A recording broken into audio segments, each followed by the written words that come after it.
Olá pessoal, então hoje nós vamos ver um pouquinho de números complexos na forma trigonométrica. Não é tão simples, mas dá para vocês entenderem. Vamos lá.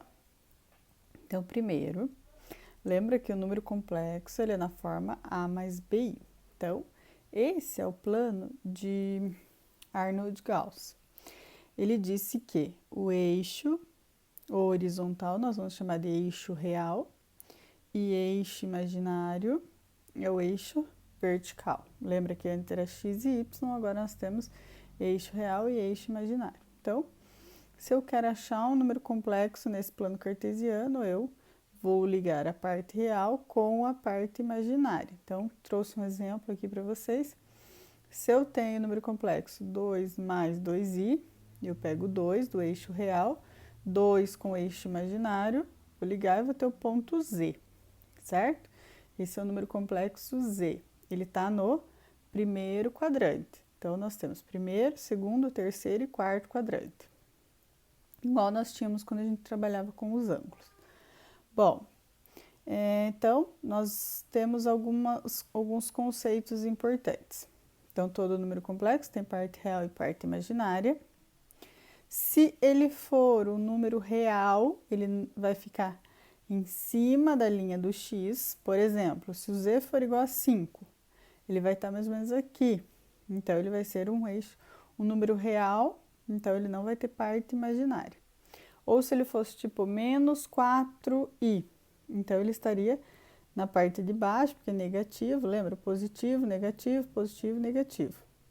Estaria em cima da linha do número imaginário. Então, quando ele for imaginário puro, ele vai estar em cima da linha do i, né? Que seria o eixo vertical.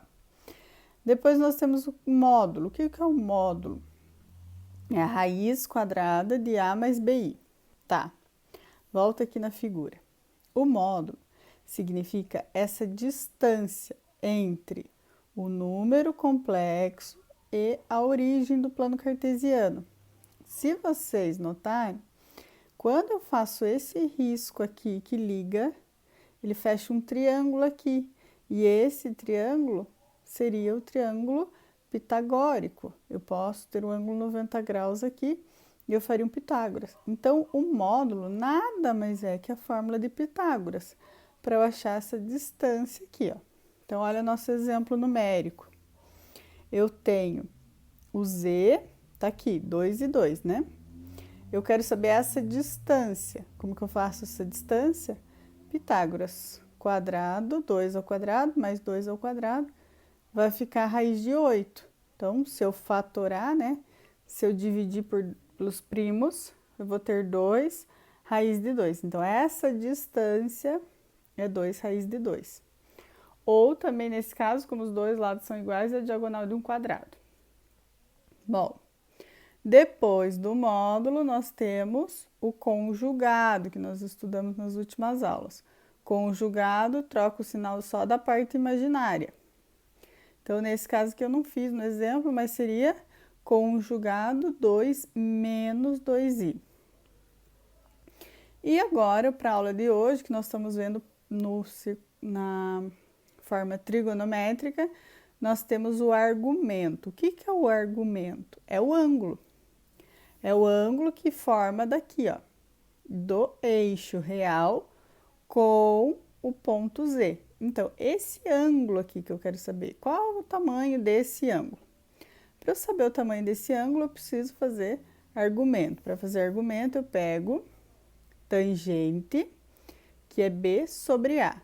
Então, lembra que tangente era cateto oposto sobre cateto adjacente? Então, aqui eu tenho A e aqui eu tenho B. O A seria a distância daqui e o B seria a distância daqui, que seria o cateto oposto e cateto adjacente. Então, por isso que é B sobre A. Então, nesse exemplo numérico aqui, ficou tangente é 2 sobre 2, que é igual a 1. Quando que a tangente é igual a 1? Volta aqui, olha, eu fiz um resuminho para vocês. Ciclo trigonométrico, 0, 90, 180, 270. Quando aqui é 0 e aqui é 0, então tangente de 0 é 0. 90 não existe, 270 não existe. Aí lembra da tabelinha dos ângulos notáveis? A tangente é diferente.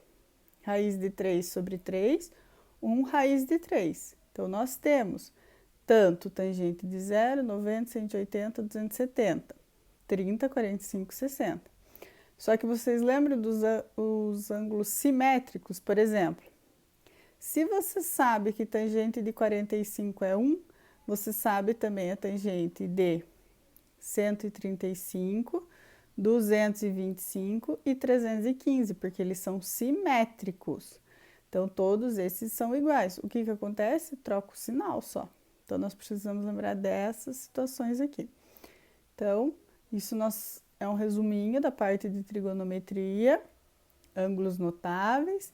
Daí nós temos os arcos simétricos e o sinal quando é tangente. Então, nós chegamos aqui, se deu 1, a tangente é 45.